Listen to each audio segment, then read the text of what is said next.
To me, being perfect is not about that scoreboard out there.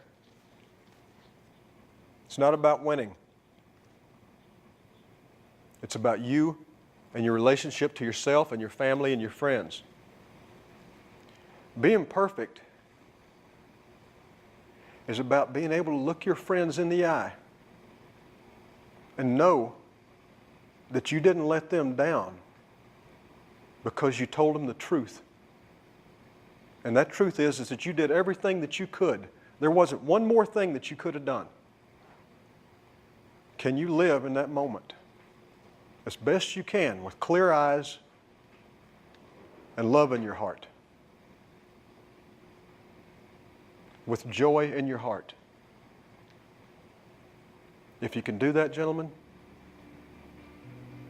then you're perfect.